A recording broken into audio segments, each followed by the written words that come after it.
Welcome to the Wisdom Check by Tabletop to Keyboard. This is going to be our bi-weekly podcast where we discuss things such as Dungeons and Dragons. Actually, I think maybe we need to turn up my mic a little bit, guys. How about some more game? More game. This is the Wisdom Check. This is the intro to end all intros. Talk about Dungeons, Dragons, and Kids. Now, I don't think that's proper. This is a family show after all.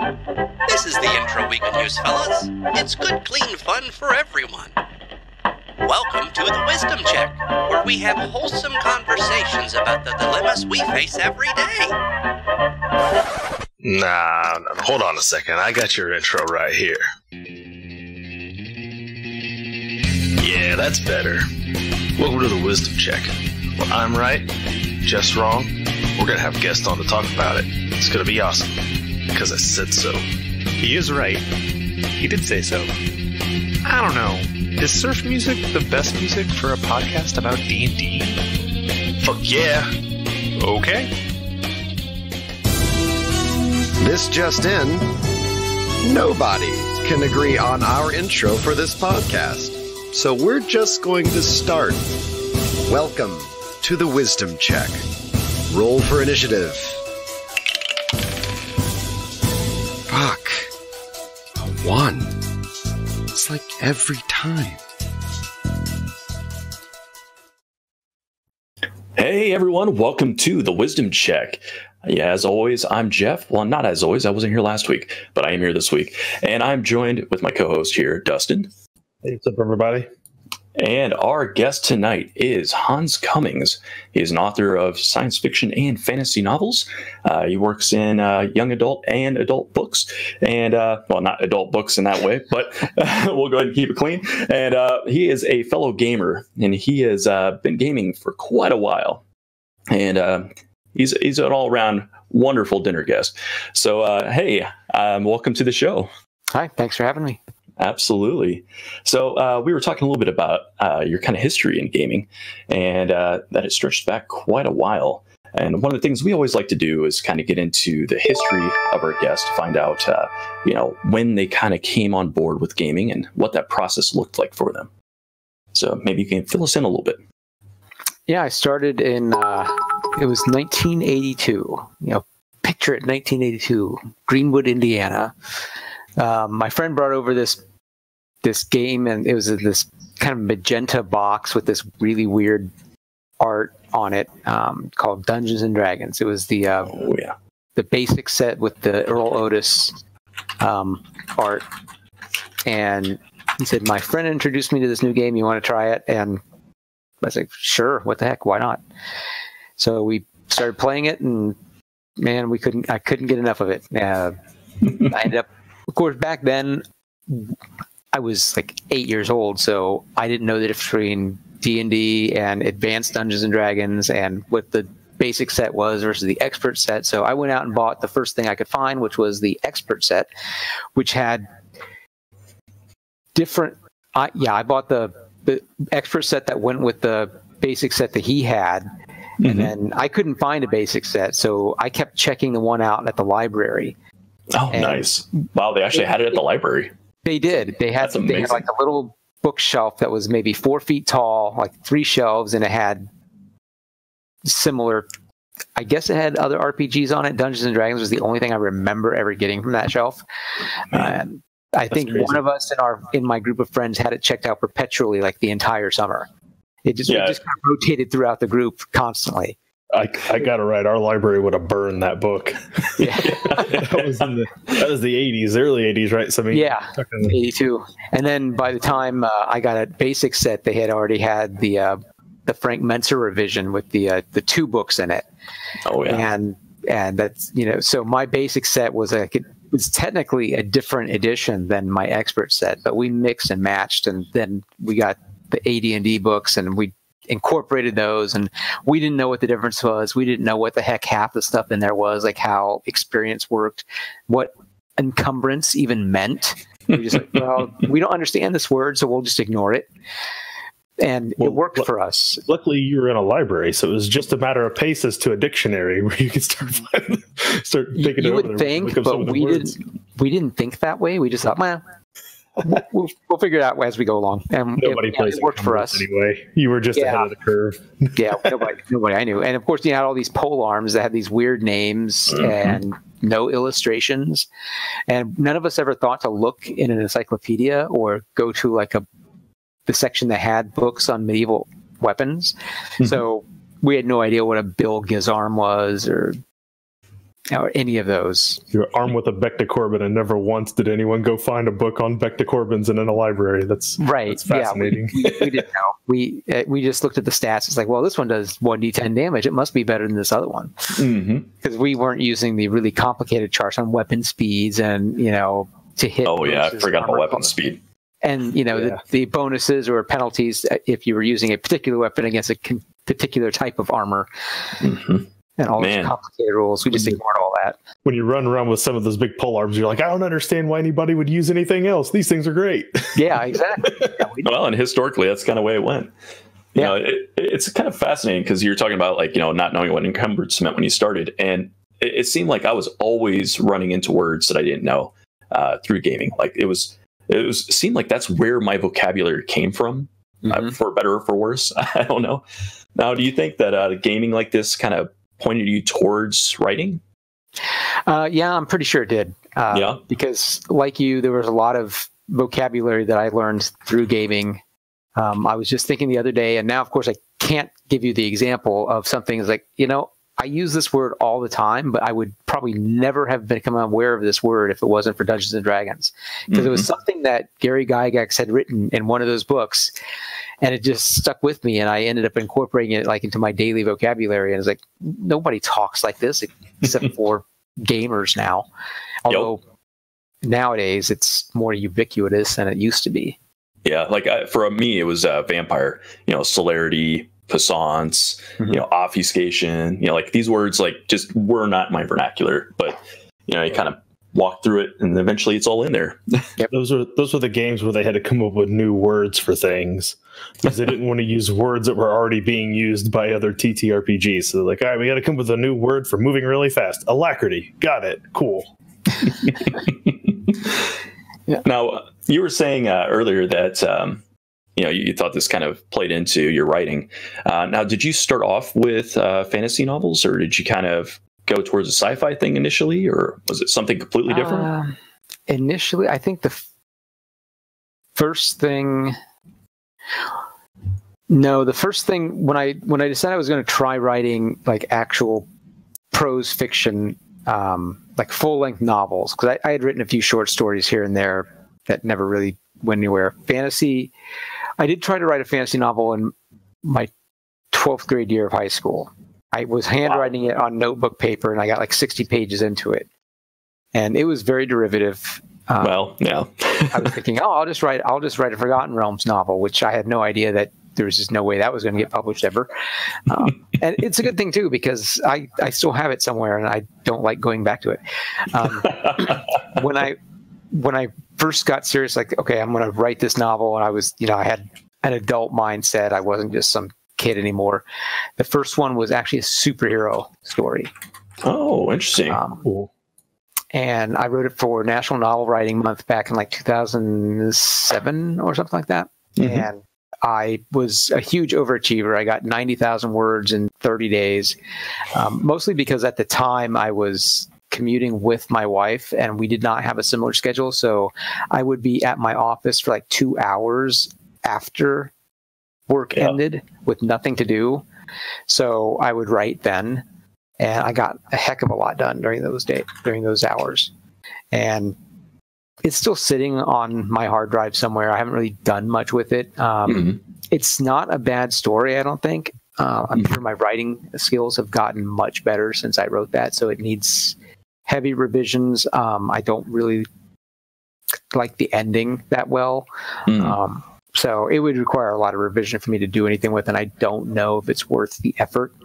Plus, I don't know how many people read superhero novels, because that's a much more visual kind of thing. Yeah, that's a good point.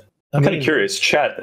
Would you read a superhero novel? Like, does that appeal? Like, without the kind of graphic element? I know people who read Batman novels. The Long Halloween. Was it Hush? I think there's a few of them that may have also been graphic novels, but they put out full novel forms of them. I know some people who read some of those. So, if I could draw, I would redo it as a webcomic, but I can't draw to save my life, so that will never happen. That'd cost you a pretty penny to get that much artwork done, too. Yes, absolutely. Yeah, it's a different thing, and it's kind of fascinating, kind of looking at the genres, and like what you do in each one, what sorts of stories you could tell in those specific cases. Do you find that there's, a leaning one way or another, like with the superhero versus fantasy versus sci-fi, that's really interesting to you? Yeah, there are different kinds of stories that sort of fit the genres, and I find this is actually true of role-playing games too. Different, in the early 2000s, there was the D20 glut where everybody was trying to shoehorn their game into D20, and not every system is appropriate for every type of game. Absolutely. And not every genre really not every kind of story really works in certain genres. I mean, there are some stories that you can tell and you can twist some things around and get them to fit in certain things. But, if you want to tell a romance and you want to hit like all the romance tropes, probably a superhero story is probably not going to be the best setting for that. Yeah. You could a talented author could make it work. Sure. I don't know that I'm that guy to do that sort of thing, and I'm not sure I would try it. I would probably stick to something a little bit more traditional if I was going to do superhero novels as a thing. But I definitely tell different types of stories in sci-fi versus fantasy. Fantasy, I tend to stick to, I guess a lot of my stories are character driven no matter what genre I'm in, but I have different kinds of themes. I seem to deal with the theme of death a lot in my fantasy novels. And that could be because the first one that I really wrote was about a year after my first wife died. And then, I guess it was 2 years after she died, and my father had died the following year. So I had 2 years in a row there, right around Thanksgiving, where I lost my wife on November 11th, 2008. Then my dad died on Thanksgiving of 2009. Oh, jeez. So when I wrote my first fantasy novel, there was like a lot of it's my therapy. I just put it in the book if I need to. Wow. I guess if I need to talk about it. And I think that's a great way of dealing with some of these things. It's if there's anything about writing and creative processes, art, all these things, it's a chance to kind of open up your soul, kind of dig around a little bit, and you don't get any more sincere of a sharing than in those moments. So I think you could tell a big difference between works that have been made just because and ones that have been made specifically to deal with a true feeling. Yeah. And it's kind of an unconscious thing for me. My current wife says she can see when I'm trying to work through something in my writing, because I have my characters do all sorts of things and they kind of work through the same issues. Now for the young adult sci-fi, it's more like I try to see how much I can torment certain characters with the bad things that happen to them, just because I can. I'm the author. And I have complete control over this, and it's like I like tormenting this kid and seeing what I can throw at him and how uncomfortable I can make him. And maybe that's not fair to him because he tries to be a good guy, but relates to the teenagers though. They always feel tormented. No matter their life is always the worst, right? No matter how bad they or good they may actually have it. So. Yeah, and he's just unlucky. He's not really a troublemaker. He just has bad things happen to him constantly. Yeah. Well, by the fourth book, I had to start switching it up because, this is really contrived. I mean, somebody's going to say, every time he goes somewhere, this sort of thing happens to him. That's unlikely.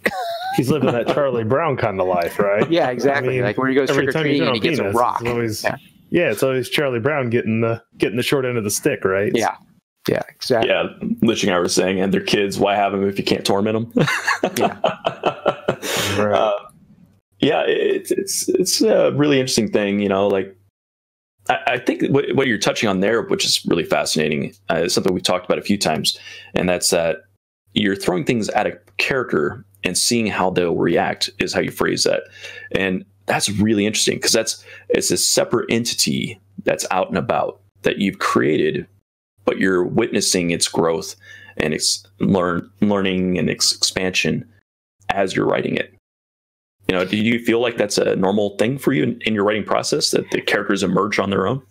Yeah, and other authors will say this too, that sometimes they're surprised by what happens in their own story when they're writing it. I mean, some people stick to their outline very closely, and then some people don't have an outline, and I very rarely write to a complete outline.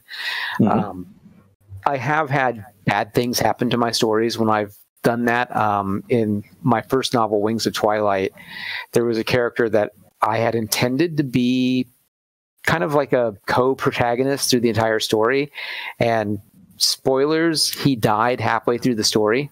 Oh man. And after I wrote that scene, I was like, oh shit, I did not intend for this to happen. And now he's dead, and I have to create, there's like a gap now. There's like, this character was filling a purpose, and now he's gone. What do I do? So I created another character that can kind of step in and fill in for him. And that particular character ended up being like one of the most popular characters in that series. I was like, wow. And he wasn't even supposed to be in that book. Yeah, it's really interesting how that plays out. You know, like I think we all run into it when we're gaming. You know, you're running a game and you have a plot element in play and you have to improv on the spot, you know, and then you come in with a theme in mind, and then next thing you know, you're writing an entirely different game. Mm-hmm. You know, like do you find that your stories, beyond just the character being different than what you expect, you find that the actual trajectory of the story radically changes for you? I've never had one radically change. I've had some that went into a kind of a different direction, and others where I thought, well, I know what's going to happen, but by the time I get near the end, I've realized that it can't happen that way, because it would either not make sense, mm-hmm. or it just wouldn't be satisfying for the reader. Mm-hmm. In the Scars of the Sundering trilogy that I did, I had this idea that at least one or maybe two of the main characters would have to die by the end of the trilogy, just to make the stakes worthwhile for dramatic necessity. And by the time I started getting near the end, I was like, you know, I just don't think that's really necessary. Mm-hmm. It's not a rule that says that, you know, if you have like this high stakes story, that characters have to die mm-hmm. in order for the story to be meaningful. And for me, it was more meaningful to have these characters survive. So one character that I had intended to actually kill off ended up getting like a happily ever after situation happen. And I think it was just much more satisfying than him mm-hmm. dying. Plus, now, if I want to do anything else with that character, I can, where if they die, yeah, you can resurrect them in some hand-wavy thing, but a lot of times it's just contrived bullshit. Mm-hmm. Yeah. And you can tell when, you know, the author didn't really intend to bring this character back, because they always have some sort of lame way of bringing them back. It's like, oh yeah, he wasn't really dead, even though we saw him, you know, hold a nuclear bomb and it went off while he was holding it, and we actually watched the flesh melt off his bones. Comics? Yeah, pretty much every comic ever, right? Right. But I personally feel like the dead character to increase stakes is kind of maybe been overdone. Yeah.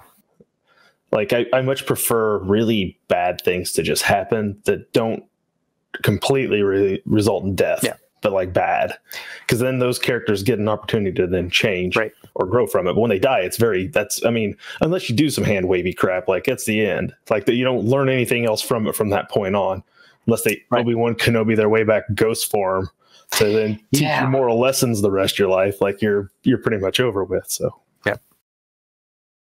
And we lost Jeff's audio. It's another Wisdom Check Monday where Jeff loses audio. So I'll go ahead and continue asking some questions. So do you DM a lot when you do play in tabletop RPGs? Yeah, I'm actually the primary DM for our group. So this next session, which is this coming Friday, is one of the few times I actually get to play, we're going to be playing the Doctor Who RPG by Cubicle 7. We usually play like one session of that a year. It's usually right around Christmas time, like the Doctor Who Christmas special. But other than that, and we have another guy who will DM in the group if I want to break, but right now I don't feel like I want a break, so everyone's content to just have me run games. As someone who DMs and writes, when you come up with an initial story idea, do you immediately toss it into the DM pile or the writing pile, and then you're like, well, let's see where this one goes. If I start down a DM path and all of a sudden this is really good, like, man, maybe I got to throw that back into the writer's pile, or? Well, I do have two separate piles for that, but usually there's not been a lot of crossover. The fantasy novels started off, the world that I use for my fantasy novels did start off as my homebrew world for D&D, but I never actually used it in any games. It was something I started developing in the 90s, and I can go back to my notes in the 1990s, and it's okay. I wouldn't game in that world now.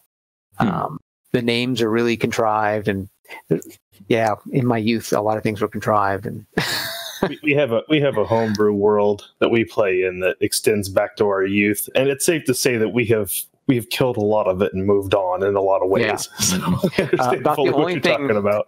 About the only thing that survives is the shape of the main continent and some of the geography. Pretty much all the names of cities and everything has changed. I went to because I grew up on Greyhawk. So if you go and look at the Greyhawk names, a lot of them are very strange. Yeah. A lot of them are people's names that are just spelled backwards. Come with the George Lucas approach, right? I just take this name, divide it in half, rearrange a couple letters, and I've got brand new names. Yeah, one of the most famous characters in Greyhawk is the wizard Drawmidge, or however it's pronounced. But if you look at it, it's basically Jim Ward spelled backwards. And of course, James Ward is the guy who invented Metamorphosis Alpha and worked for TSR. So I actually just saw him at Game Hall. Yeah, we see him. We see him at Game Hall and get Gen Con, not Gen Con, but Gary Con every year. He flirts with my wife all the time. Wonderful. My very first character was named Nitsud. He was a wizard. It's my name backwards. It's exactly what I did. So I understand fully where you're coming from. Character I will never reprise, but he was fun at the time. Yeah. And when I started writing in this world for stories, I realized I probably need some names that are a little bit more believable and are easier to take seriously. And there are still some bad names in my fantasy world, and if I realize it's bad at the time and I can't think of anything better, I will have characters complain about the name and give myself that out.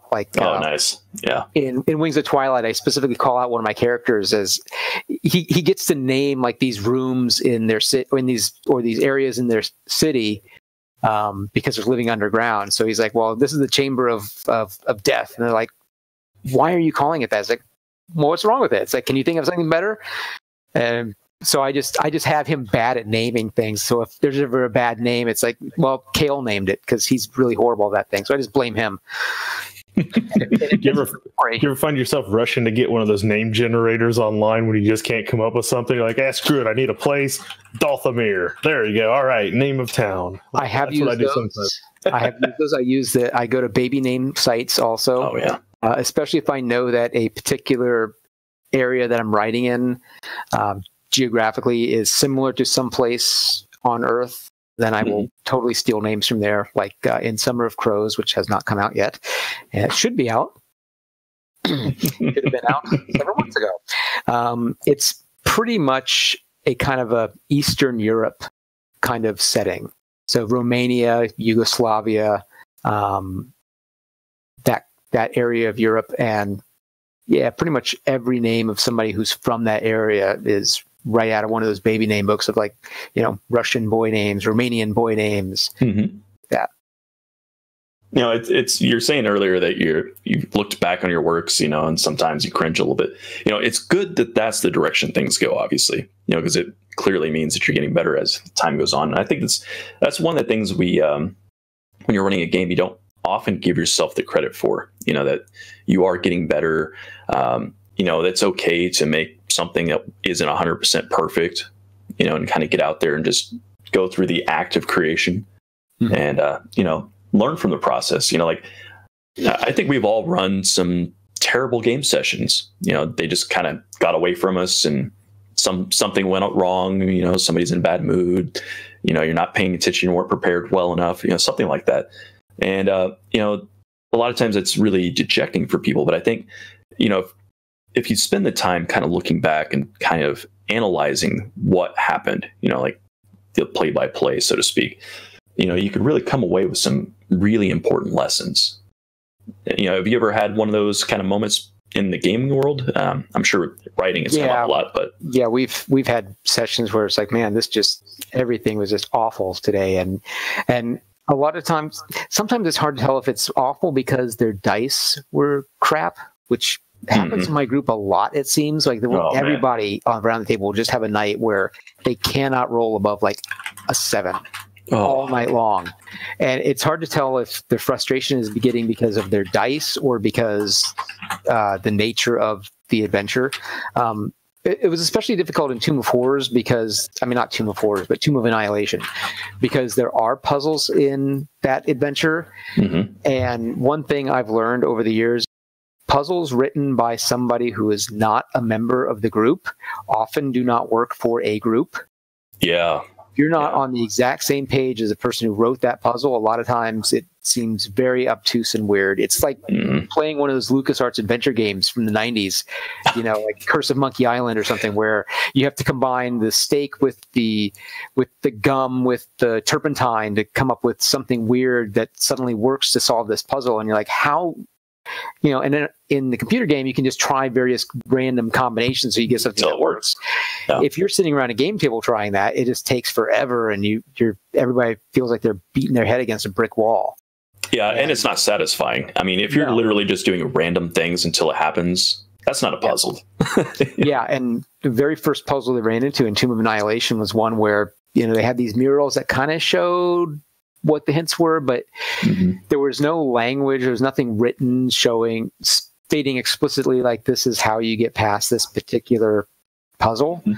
And my players just weren't getting it. And we spent like the entire night on this particular section, and everybody was just so frustrated by the end. And I thought, you know what? I am just going to throw out the rules on how to deal with these things in the future. And if they get stuck like this again, it's going to be, and I had even gotten to the point where I was like letting them do perception checks and insight checks and intelligence checks. They still rolled under. They were failing all of them. They were learning like single digits the entire night. And I was like, the only thing I can do at this point is just tell them the solution.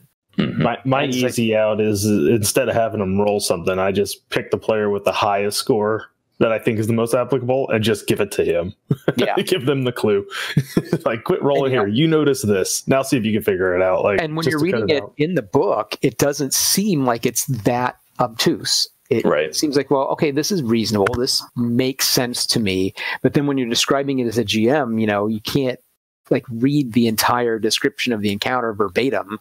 And even if you read the box text verbatim, it doesn't have as much information as they really need. And it just got really frustrating.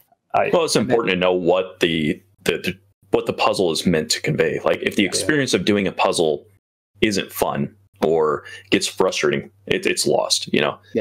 It's like a combat that just never ends and nobody's making any progress one way or another. Like that's not a good time. Yeah, I've only had one of those combats where everybody like found it memorable that they just could not kill somebody. And it was a Star Wars game I ran at Gen Con one year. I had written this escape from Echo Base scenario for the West End Games D6 system, and there's this one stormtrooper they just could not kill. He wasn't particularly tough. It was just every time they'd roll against him, they rolled poorly. And every time he rolled against them, he rolled well. And this guy lasted like 10 rounds beyond what he really should have. So they started calling him Shaft. He was the Shaft Trooper because he was a badass mother. So he couldn't hit them because he's a stormtrooper and they couldn't kill him for whatever reason. Right. But he was a survivor. Love it. Yeah, your characters were all stormtroopers in making, though. If you can't hit anything, then that means you're qualified to be a stormtrooper. So Exactly. that was a good spot in The Mandalorian if you haven't watched that. Oh, yes. That last episode, that was amazing. That was a great episode. That's a hilarious little moment. Little side note there, Jeff. You know who wrote that episode? You know who directed it? Taika Waititi, the same guy who did Thor Ragnarok that you hated. So, I still stand by it. That is a terrible movie. You liked it this time. You liked his humor this time. So it was good in this scene. No, I couldn't stand that movie. But kind of looping away from me hating it, something everyone else seems to love. Let's shit on something else, because we were talking about episode of Jeff being wrong, brought to you by the Wisdom Check. Before the stream, you were talking about running Tomb of Annihilation recently, and having some opinions about that. You said you're writing something about it, so I don't necessarily want to steal the thunder of that, but I think our audience would be really interested, because a lot of people in our audience have played Tomb of Annihilation in various games, different ways of being run, that kind of thing. And I think another perspective would be good, like what's good and what's bad and that kind of stuff. Yeah, and I know that some people think I'm wrong, because there's a million different ways to run an adventure and a million different ways to process the information in an adventure. And when I was learning how to role play, the adventures were pretty much, you could pick up the module and you could run it with like very little prep. It was a way to save time. It was easy. If you had an adventure like Queen of the Demon Web Pits, or Keep on the Borderlands. Keep on the Borderlands required a little bit more prep, but there were a lot of adventures you just picked up. You could skim through it, get the gist of it, and you could run it right then. You didn't have to worry about it. Of course, now these were only like 32 pages long.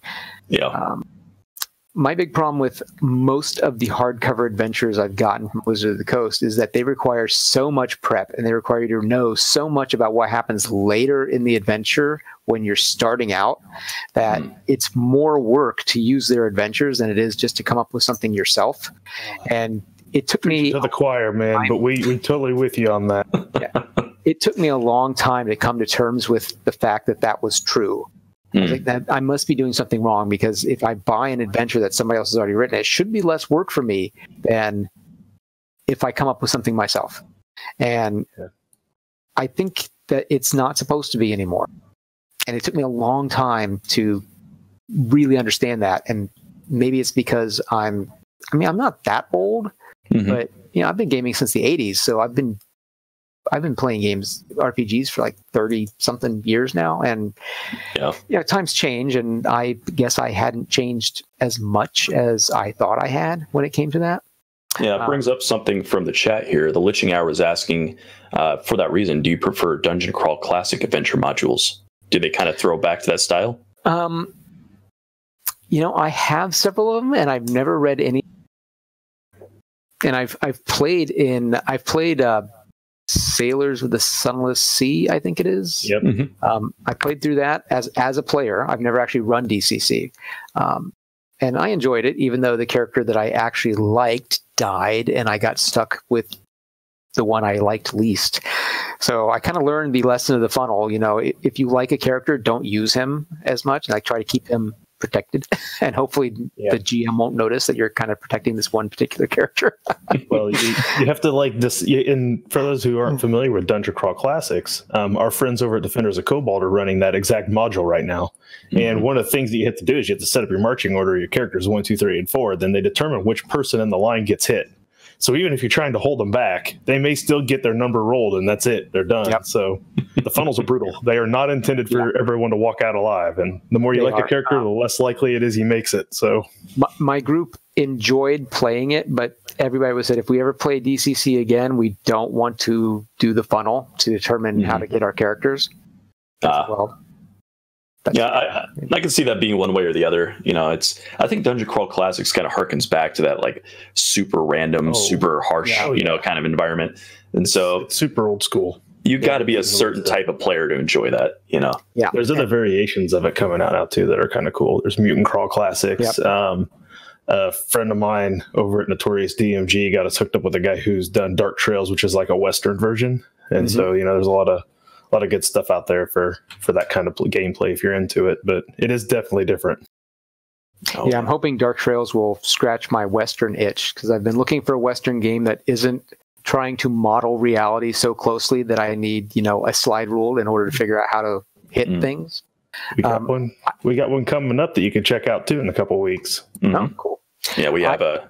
Oh, go ahead. Oh, I was going to say, I like aces and eights. I think the shot clock thing that Kenzer and Company came up with, which apparently was also come up with either at the same time or somebody borrowed it from another by a Swedish company that's doing it's called Western RPG. They did a Kickstarter, and it's very similar to aces and eights, except now it's delayed because the person working on it got cancer, which seems to be a running theme here with gamers and things being delayed. Yikes! It's really cool, but there's this. It's so complicated to create a character in that game. You just don't want to. I know that a lot of players that I know will get very frustrated if they die in the first session after spending like 2 hours creating character. They'll be like, I don't want to go through this every time we get into a gunfight. Yeah, we're supposed to actually play test it next weekend, actually this coming weekend. Ballad of the Bandoleros, which is a Western that's kind of a clone of a game that I currently run, Zweihander. So there's a lot of rules taken for Zweihander, and it's very deadly, but I think a Western theme will fit it quite well. So yeah, I think personally, the more deadly the game, the more simple the character generation needs to be. Yeah, there may be some truth to that. I mean, I guess it depends on how much time you have, but for how long of a campaign you think you're running. Yeah, for me and all of my friends, we're, half the group, has, I guess only one. I have a married couple in the group, and they have a toddler. We almost all of us have jobs. There are a couple of retired people, but we all have jobs. We're all very busy. So if we have to spend 2-3 hours creating character, and then that character dies in the first 5-10 minutes of the game, and then you spend the rest of the game creating a new character, that's not really fun. Not for us. I know some people enjoy that, but we don't. Yeah. So, We have another question from the chat here. I'm just kind of wondering if this is powered by the Apocalypse Western game. I'm wondering if there is one. Do you know anything about that? I don't even know what that is. I've not heard of one. The only Western games I know of are Aces and Eights, Western RPG, which is still in being translated into English. Then Dark Trails, which they just sent out a quick. It's not really a quick start since it's like 200 pages long. They sent that out to backers this weekend. And then there's one called Al Hoot Trail that Kevin Culp and somebody whose name I can't remember did. And I don't know. I think it has its own system. I skimmed through it the other day, and it seems fairly simple. It's kind of like a fantasy Western. It's clearly a Western, but there's elves and dwarves and magic also. Oh, so interesting. That looks kind of interesting. I'm not aware. Oh, well, of course, there's Boot Hill also, and you can get pop that up. Yeah, you can get Boot Hill on Drive-Thru RPG, and they actually have a print-on-demand version of it if you want the original Boot Hill. And then I believe someone did a BX version of Boot Hill, so it's Boot Hill, but using the rules from the BX edition of D&D. And it's the same guy who did the BX version of Gangbusters, which I bought and read through over the holiday too, which that's a really good, simple system, and one of my preferred games for running at conventions, because I'm not interested in trying to explain a very complicated RPG in the first 5 minutes to a bunch of strangers. Yeah, convention definitely needs to be tightened up. Very straightforward on those. Now, we've been talking about themes here and there. I'm curious what a Western allows you to do in terms of a game. Like, what is the itch that needs to be scratched there for you? I don't know. Western is, you can tell like pretty much any kind of story in a Western, but it's kind of a unique American mythos. I mean, nobody else. It is the American like mythology. Because nobody else has that kind of, England has the Arthurian stuff.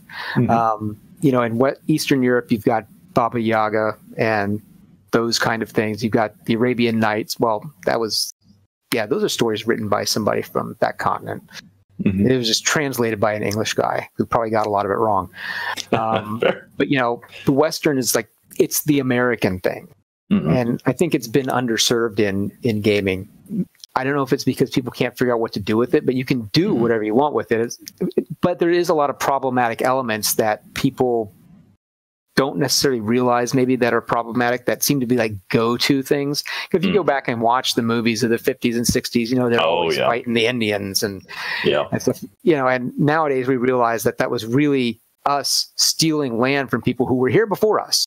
And if you turn that into a game, that really trivializes all of the murder that occurred. Other horrible things that happen. I mean, we basically committed genocide upon the indigenous people of this continent. Right. Yeah, I mean, those old movies, clearly, I mean, what I remember is that they're very cut and dry. You know who the good guys are, you know who the bad guys are, what this person's doing is the right thing, That was everything in that era. Like, it didn't matter what genre you're in. Like, Westerns had that problem. You could always tell John Wayne's guys were going to be the good guys, and you could tell the bad guys were, but... What's interesting is that the traditional like white hat Western sheriff, good guy, is almost a paladin archetype. Yeah, almost, yeah. He does the right thing no matter how hard it is, and he helps those who need help, and he's there on the side of law and order. Yeah, you could tell the same story in Dungeons and Dragons that you can in Western. You just change things around. So instead of a dragon terrorizing a town, maybe it's like the old Kirk Douglas, and I think John Wayne was in it, Western, The War Wagon, where they had this armored stagecoach that was bristling with machine guns that people used to run like money. That could be a dragon, because it was practically impenetrable to the weapons of the day. They had to go out and like come up with this whole caper about like getting a bunch of explosives just to be able to stop it. The Deadlands is a pretty good game. I mean, Deadlands is another good Western. I like that one with the cards that you got. You draw them and they have effects, and like the gambler was a class, because that seemed like a very important concept. Liching Hour was talking about Dogs in the Vineyard by Vincent Baker. Okay. Yeah, I've heard of it. I'm not really that familiar with that. I mean, I've heard of so many games because for the last, 12 years, I was submissions coordinator for the Annie Awards. So I had hundreds of games come across my desk, I guess. And I didn't have to read any of them because I was just administrative. I had to check them in, make sure the judges got their eyes on them. And I kind of was like liaison between the organization and the publishers. So I didn't have to read any of the books. I didn't have to evaluate any of them. I didn't have to do any of that, but I saw a bunch of them. So my collection expanded hugely while I was working for the Annie Awards, just because I saw all these cool things. Like, I got to have a copy of that. And of course, I hardly ever played any of them, because there's only a certain number of games you can play in a year, especially if you only play every other week. Well, yeah, I would kill to play every other week. I think kind of the key for a good Western setting is that you're dealing with a type of person that typically doesn't have a ton of equipment. They usually have a weapon and a horse, and they're usually not very heavily armored. Yeah. So you're dealing with systems that, when you think of like your D20 type games where it's hit points, armor classes, it doesn't seem like it lends well to that style. No, not at all. Yeah. And when you think about like what you see in a Western, like everything is very kind of almost low fantasy, like poverty driven. Everyone's there for the gold rush to find gold. It's about the stagecoaches carrying the money and the bandits trying to rob it. Like those resource kind of fighting over games that you don't get with your standard D20 sort of system. So I can see when everybody in gaming gets pulled in through these fantasy worlds, it's probably hard to get people to break away to these other kinds of genres just in general. Yeah. And that's a problem I had with other groups trying to get them over into to run sci-fi. They were playing D&D, that's all they ever knew, and trying to get them to switch to sci-fi, even something that was basically fantasy and space like Star Wars. Yeah. Some of them just could not make that leap. Even though you can still play a space wizard, I mean, be a Jedi, you know. It's a direct translation. Yeah. If you look at like the Star, now it was a horrible system for it, but if you played the D20 Star Wars game, I mean, Jedi was Paladin. There's just no other way around it. That felt a lot like D&D in space to me, except without all the gonzo weirdness of Spelljammer. Yeah, right. Yeah, it's interesting. The switch is very difficult, I think. Like, I mean, I've been in a household of, Trekkies and sci-fi fans my whole life. And there's a place in my heart for sci-fi, but when it comes to gaming, I don't find myself enjoying sci-fi games anywhere near as much. And as a group, I don't think we've really ever had an interest in the sci-fi genre. What? I mean, sometimes, I guess. We played some Star Wars a few times. Mm-hmm. Different Star Wars systems, but that's been about it. I just played a Star Wars game. What was it, Saturday? Yeah, I just played a game Saturday, the new Fantasy Flight game, Star Wars. And I love everything but the dice. I can't read the dice. I don't know how the dice work. People told me I succeeded and failed. I had a fun just playing the role play part of it. I played a droid. Mm-hmm. It was awesome. But, other than that, I had no clue what I was actually doing. I think one problem a lot of people have with sci-fi is that with fantasy, I mean, you kind of know what fantasy is because of Lord of the Rings, and it's still a world that's kind of grounded in reality. I mean, you have the ground, you have mountains, you have a river, you have horses, or something that's a fantasy equivalent of a horse. It's all stuff that's very relatable. But when you go to sci-fi, you have like an entire universe of stuff that could be completely off the wall. And a lot of people I think it's too big. With Star Wars, it's kind of a known quantity because everybody's seen the film, so they know that there's the evil empire, and you have smugglers and gamblers, and you have these archetypes, and people get that. Star Trek, I found, is a little bit more difficult because it's real hard. Yeah, because the group has to cooperate, but at the same time, there is still a structure, and somebody has to be the leader. Not necessarily, but most games are structured so that somebody is the captain, and not all groups work well if one player is clearly an authority over the rest of them. Yeah. And then with other sci-fi games, you've got a completely original universe to be in, and there's a lot you have to learn just to be able to figure out, what do I do with this? Well, you were touching on it, but it's the scope, I think, is difficult.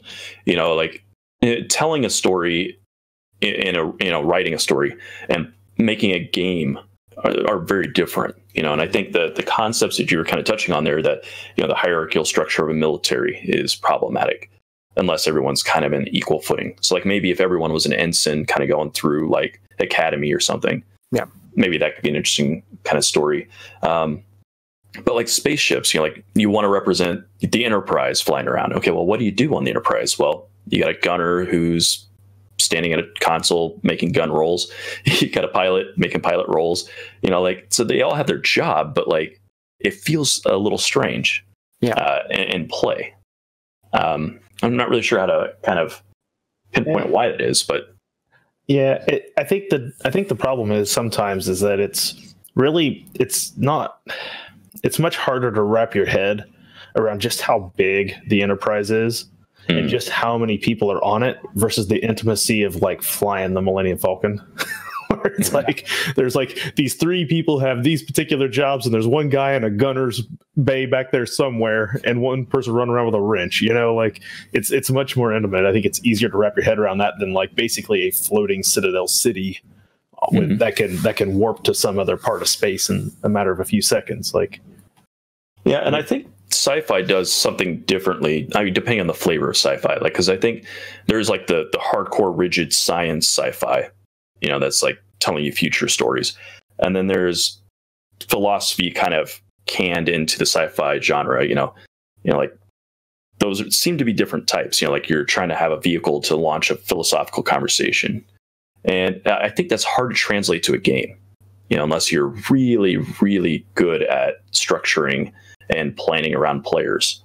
And I think that's a challenge for a GM that doesn't normally come up in a Dungeons and Dragons world where it's a little more straightforward. I mean, yeah, that's for sure. I mean, you look at something like if you look at Solo, you know, mm-hmm. it's very clearly the type of story that you could play in Mm-hmm. D&D or Star Wars RPG. I mean, you've got a definite group there that are pretty horrible at what they do sometimes. Everything fails. But it's very clearly the type of story that you could play with a group of guys around a table. And then you look at something like the City on the Edge of Forever episode of the original Star Trek, where it's, you know, Kirk and Spock go back in time after somebody who, you know, after McCoy, who went back in time accidentally. And that's much harder to gamify because, for one, you've only got 3 main characters. So does the rest of the group sit out that session, or do they play like Edith Keeler and, you know, like the random hobo who gets vaporized by the phaser that he doesn't understand? I mean, so it's much harder to do those kind of stories. And then, you know, if one of the other players is playing Edith Keeler, then you have to deal with, you know, are they having the romance with Kirk? You know, and is this player, who makes the decision that she's going to die? Spoilers if you haven't seen the 50-year-old TV episode. We're gonna have to kick you right off the show. Yeah, it's an interesting problem because I mean that's the nature of it. Like I think when you look at some of these stories, you see that some of them are like theme park experiences. You know, like the the Hobbit movie, or like Thor Ragnarok, or, you know, they're just fun joy rides, you know, go out there, Transformer movies, you know, it's like that, those can all translate to a game pretty easily. You know, just random chaos, you know, and a story kind of leading you through and your group just kind of getting it done. And maybe that's what it is. You know, some of these other story types, they can certainly happen. You know, ones that focus more on character development, those like long scenes, you know, where people have those long pregnant pauses and they're trying to dissect them, you know, the situation and the relationships to one another. Those are really awesome scenes, but those are hard to kind of deal with in a group setting. Yeah, all the group kind of has to be on the same page, and everybody in the group has to be kind of interested in telling that kind of story, or it just doesn't work. You'll have somebody sitting there, you know, watching their phone the entire time because they literally have no interest or nothing to do, or both. And that's part of the challenge of, you know, having a group, is making sure that everything you do there's something for everybody there. Well, I could tell you this much: in the year 2020, if you're running a game, it's very likely a lot of people are looking at their phones already anyway. Well, half of them, their character sheets are on their phone. The other half, they're looking at something on their Facebook. Like, I run a game in person. I can tell you, it doesn't matter how entertaining you are. They're looking at their phone one way or the other. So that's just true. I've had people forget their dice, and, you know, they use their phone as their dice. The dice have their phones on their their dice are on their phones. Like, the phone will do everything for you if you want it to. So very true. Man, that's tough. It's one of those things, you know, you kind of wonder if there should be rules in place. You know, like some tables, you know, there's no alcohol. You know, maybe it's no cell phones at the table. You know, it depends. I've seen some people say, you know, I absolutely will not allow any cell phones at my table. Anybody who brings out a phone, they get kicked out right away. I was like, well, I'm not even going to sit down at your table, because if my wife calls me during a game, I'm taking the call. I mean, it's like, technically it's only like 4 hours, but I'm taking the call because this is the person I live with and I have to go home to, and I don't want to deal with, why were you ignoring me? Because this was an actual emergency. You know, my hand was cut off and it's spurting blood all over the kitchen. I'm not going to deal with that when I get home. I'd rather deal with it right there. Just game. Yeah, absolutely. There's a reason that they make in real life dice so awesome, Air Laser, and that's so that you won't pick up your phone to use electronic ones. That is the point of them. So, Z Damon, thanks for the $5 gift there. Happy New Year's to you as well. Happy New Year's to you. Yeah, that's awesome. Yeah, and we didn't mention it before, but I hope everyone had a wonderful holiday season, and you know, Happy New Year coming up soon. So, rock it out. I'm distracted though. I forgot where I was going to say. The $5 got me. Got him at $5, but no. I remember what it was.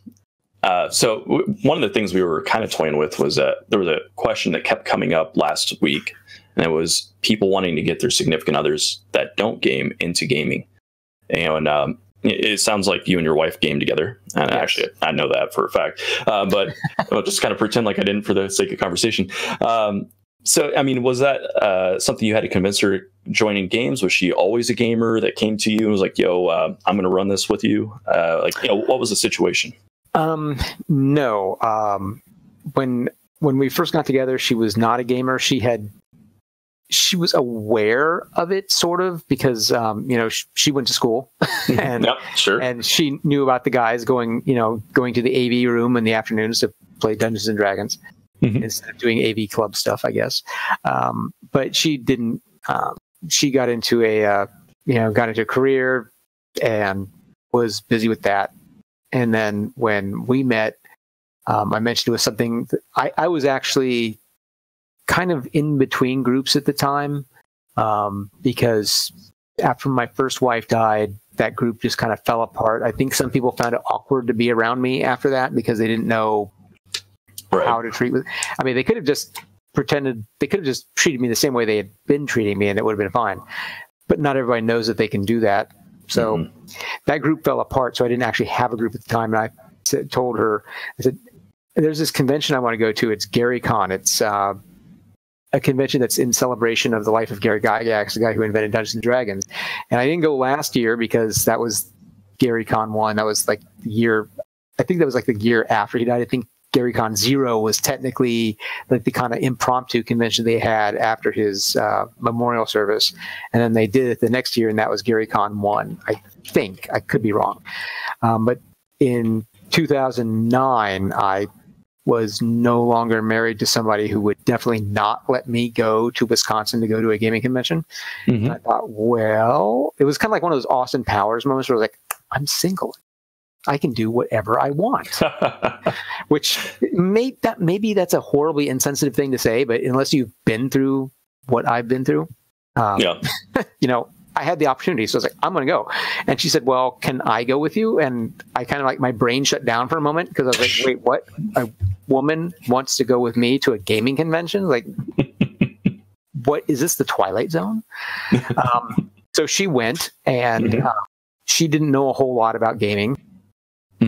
And I don't know if it was actually at that convention or if it was the following year. It might have been that year because I had gotten into that was back when you still could very easily get into a game with one of the designers. So I had gotten into a Metamorphosis Alpha game that James Ward was running.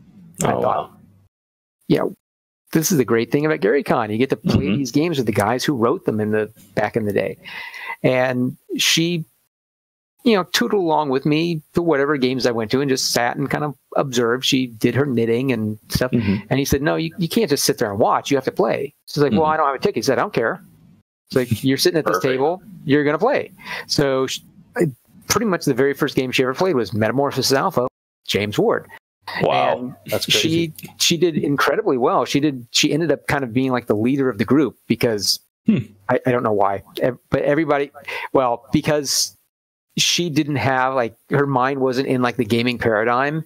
So she was thinking more outside of the box with certain things than everybody else at the table would have.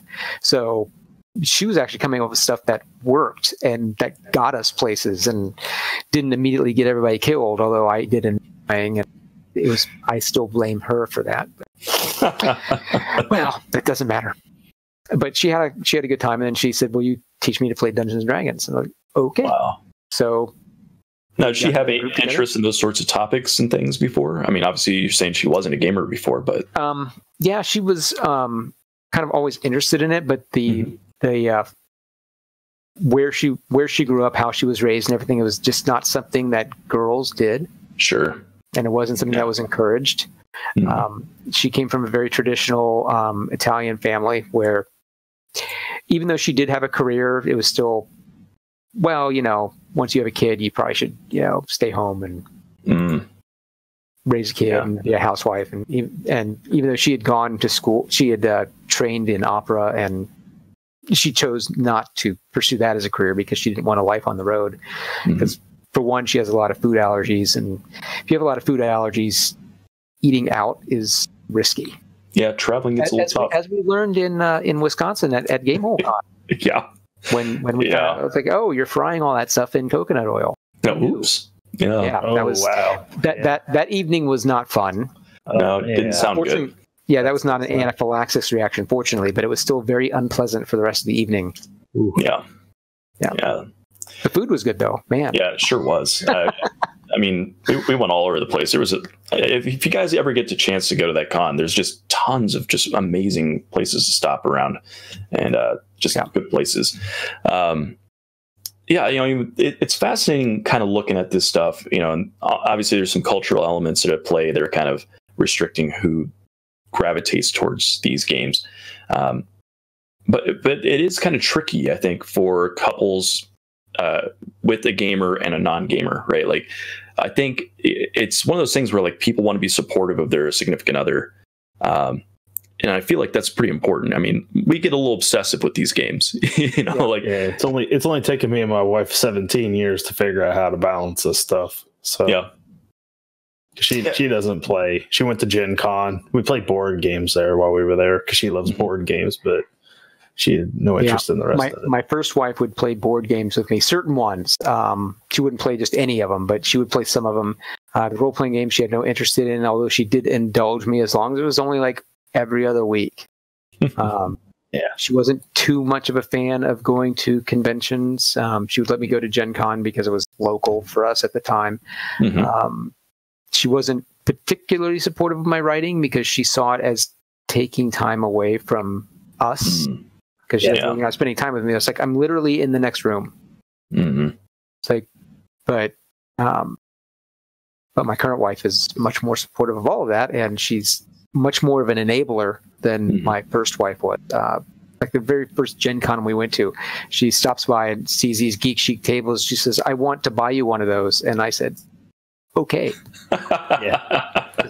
So luckily my wife likes board games. Oh, please don't buy me a Geek Chic luxury table. Yeah. We're looking at one of those to replace our dining room table when it finally goes. That would be amazing. Of course, now just waiting for the little kid to get a little older so that maybe it won't get destroyed in the first year. So well, I mean, it's something too. You're because your wife now is your editor, right? So she does my developmental editing. I still send it to somebody else and pay them. But yeah, she's pretty harsh. Well, those dynamics are pretty fascinating to me. I mean, it's both encouraging, but also this, like, I'm assuming, surgical, getting in there and getting the work done. And in a way, it's kind of good that it's somebody right? Like, it's somebody that cares about you. That they care about you. So when the criticism comes, you're like, ugh! Yeah, well, he's right. Anyone who ever said you're your own worst critic wasn't married. Yeah, I gotta say. And by the time we get to like this far into the process where we are with like Summer of Crows, I'm like, I just want it to be done. It's like, suggest whatever changes you want. I'll make them. I just want to be done. Don't make me do any more work on this book. But she definitely will not hold back from telling me her opinion about things in these books. I did something in I think it was the third Zach Jackson novel, and in the margin, and she was reading through it like in the middle of the night while I was sleeping, and in the morning I get up and look at the file, and like in the margin notes there's like, you bastard, and then like 10 pages later it's like, you bastard, you did it again, and she just will write me very nasty notes if I do things to characters that she doesn't like, or if something doesn't work. She's found a lot of things in this new book that part of the reason why it's been delayed is because we found some problems because there was such a protracted writing process. I actually started the book several years ago, which is unusual for me to have this long of a development process in a book. I started it several years ago, and I had like this whole idea about how this main character would have a romance with this other character, and it would develop throughout the story. And as I wrote it, I was like 22,000 words into it, and I just couldn't figure out what she would see in this guy. And I had like this block where like, well, these two characters have to be together because this is what the story is. But I was like, but what does she see in him? I couldn't identify it. So I set it aside and I wrote like 4 other books. And then I came back to it and I thought, well, what if I like remove his viewpoint entirely? He's still a character in the book, but he's no longer a point of view character. Mm-hmm. And what if I like completely excise the romance part, where he does still hit on her and on some other people, and he like gets nowhere with either one of them. Mm-hmm. What if I do that? And then suddenly here I am, 40,000 words, 50,000 words, 60,000, 100,000, 110, 160,000 words. And I was like, wow. I guess that was the key to opening those floodgates, was just getting rid of that character as a viewpoint and not making him, like the focus of the story. And it worked. But you can definitely tell the parts that I wrote years ago, because the first 22,000, I used a lot of that material still. Anything with the female character, I pretty much kept.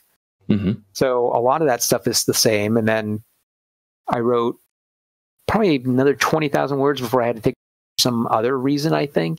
And then I wrote the other 140,000 or whatever, like all at once over the course of 2 or 3 months. So there's definitely a place where you can tell where the writing this writing style changes, because I have more experience subtly when I pick up on this chapter than I did the previous chapter. I have like 5 years more experience. So getting all of that to look like it was all one voice was not the easiest thing I've ever done. We had a question from King Fishy, who's some points to get this one. He wants to know how long you've been writing. I've published my first novel in 2011. So I wrote that in 2010, I guess. Yeah, so I guess it's been 9 years now. And then I wrote stuff before that, off and on, that nobody's ever really seen. Right Just on. practice stuff. Now, we haven't got into the specifics of your book series, so this kind of might be a good time to actually kind of crack that book open and get a little idea of kind of what people could expect from the books. Well, from the fantasy novels, they take place in the world of Calliope, which is the fantasy world that I alluded to earlier, that I started working on in the 90s as, like a homebrew campaign setting, and then it never actually ended up being that. Looking back now, like with 9 years of experience, I would change things if I could. I don't like going back and doing like massive retcons or like world shaking events that like alter the way things are. So I have to create a new fantasy world now to fix the things that I have, the problems that I have with the world of Calliope. The first 2 novels, Wings of Twilight and Iron Fist of the Orcs, are a duology. It's 2 books that form a complete series. They are a little bit less serious than the books that have followed. The first novel was originally supposed to be a satirical look at like labor unions and things like that, except that it took place in a fantasy world where you had like these monsters as like the laborers and complaining about the boss and, dealing with the customers who were basically the adventurers coming into their dungeon to kill them. Yes. Except by the time I got to the end of the book, I realized that I'd forgotten to put in most of the jokes, and it ended up being a more serious fantasy story than I intended. So I had to go through and change all the names, because I had names like, Bob and John and Joe, and they were just like contemporary names, and it was supposed to be very tongue in cheek. So I had to go and like change all the names so that they were more fantasy sounding. And it's still probably the least serious of the World of Calliope books at this point. And when I go back and read it, I'm like, yeah, you can tell it's, but you go back and look at R.A. Salvator's first book, The Crystal Shard, and you can tell that that's his first book too, compared to like, his most recent one, even though he's still using the same characters. You can tell. It's not a bad story. One of the reviews said that it reminded him of Terry Pratchett, which I thought was a huge compliment. I've never read Terry Pratchett, so it definitely wasn't intended, because I was not familiar. I knew who he was, but I've never read any of his books, so it was definitely not intended. There are some problematic elements in that book that, if I look back at it, it's like, yeah, I'm not sure how I really can get away with that, but yeah, it's out there now, so I'm not going to go back and change it. And then the sequel, Iron Fist of the Orcs, I just had an idea while I was walking one day how to do a sequel to it, because it was originally supposed to be kind of standalone. So once I had those 2 books in, I was kind of now stuck with certain things I set up in that world, like the color-coded magic, which I would not do again if I had to redo it, where like good magic is, I think, blue. I always have to look it up every time I start writing. I was like, did I do blue is good or green is good? And which one's neutral? I don't remember.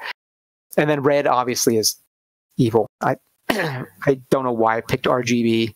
Just lightsaber colors. I guess that probably has something to do with it. Little Star Wars fandom seeping in there. Right? Yeah, probably. So. That's probably exactly what happened.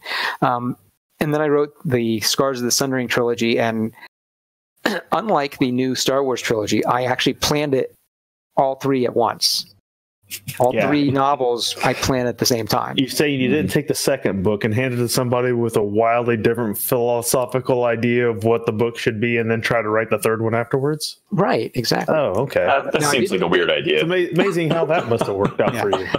And I did change some things between when I started the first book and when I finished the third book. I had this idea of, that was the one I alluded earlier to, that I had intended for a couple of characters to die, and they ended up not dying at all.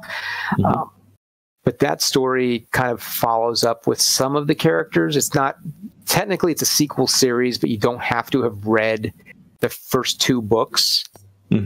I wrote Malediction, the first book of Scars of the Sundering, with the idea that they wouldn't have to read the other 2 World of Calamity books.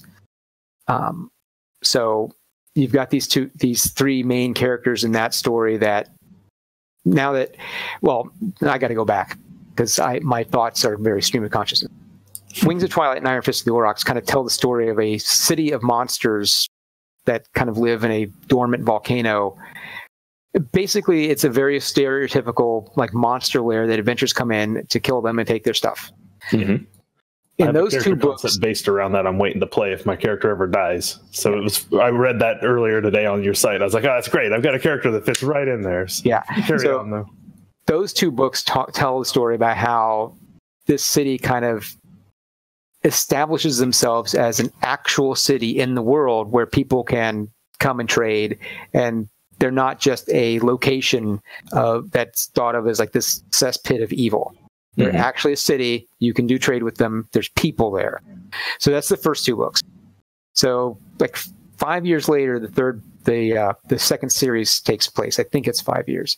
And now they realize that, they can go out into this world and do stuff, but there is a responsibility when you're a person out in the world. You just can't like kill somebody in a bar because they're being mean to you, because, in the underground city of the monsters, the bartender is a Medusa, and if customer pisses her off, she just whips off her veil and turns him to stone and has a new statue in the bar. In the real world, if you kill, a bar patron because they're being condescending or something, there's consequences. So they deal with consequences. One of the characters is a Minotaur necromancer who came to the city of the monsters because he was an outcast from his own city, and he has to deal with problems that arise from having been gone for so long. There's a question in the chat from Airlaser asking if Malediction is a standalone. It is not. Malediction is the first book of Scars of the Sundering. It is followed by Lament, and then Salvation is the 3rd book in that series. Right on. There you go, Airlaser. Yep. And then I bring in a lot of concepts that I like grandfathered in from the campaign world. Like I always had this idea of like a Lich Queen who was going to try to take over the world, except by the time this story takes place, she has already tried that and failed. And this is, well, I don't want to give it too much away about how she fits into that story, but the resolution is not quite what people think. I thought of a twist that I thought worked fairly well for that story. That wasn't just let's go in and kill this big bad evil person and just like beat the shit out of them until they're dead. Everybody, that's kind of like how those stories go. Yeah, the go-to answer. Together, you go find them and you kill the bad guy. I didn't want to do that. And that's something that I've always tried in my novels, like in the science fiction series, the Zach Jackson series. I've deliberately tried to make it so that there's not a villain in it. Zach gets into trouble and there's antagonists, but there's not like an overarching villain that he has to defeat. It's not like, I say that it was inspired by Harry Potter because I read Deathly Hallows, and I thought somebody should do a sci-fi version of this where the kid, is in a sci-fi setting and grows up throughout the books. And then I thought, well, I'll write that. Except that I decided there was not going to be a Dark Lord, there wasn't going to be magic, and there's not going to be a villain in these books, really. I mean, he runs into people who are not necessarily the best, but there's not like a bad guy that he has to defeat by the end of the story. Usually it's just problems he encounters because he's growing up and doesn't know what to do, or because other people cause problems. So yeah, and that's something specific to young adult books, I would imagine. Yeah. And before I go back to that, there's another question from Air Laser. She's interested in where is that? In Summer of Crows, but she's wondering which book she needs to read before getting to that point. For Summer of Crows, the only, again, that's a standalone novel. So in theory, she could read it and get everything without having read any of the other books. If she wants to read any of the other books, Wings of Twilight and Iron Fist are the ones that are most immediately preceding it, because the main character in Summer of Crows, one of them, Tasha, is a character from Wings of Twilight and Iron Fist. It takes place 10 years after the resolution of those two books. So there's a huge time jump there, and it kind of follows her story, what happens after the end of Iron Fist. She goes off at the end of that book, and I never mentioned her again in the next series. So she makes her next appearance in Summer of Crows, and it follows her story and what we do with her. But you don't need to have read Wings of Twilight, or it just gives you extra background. Anything that you really need to know, that is covered in Summer of Crows. Nice.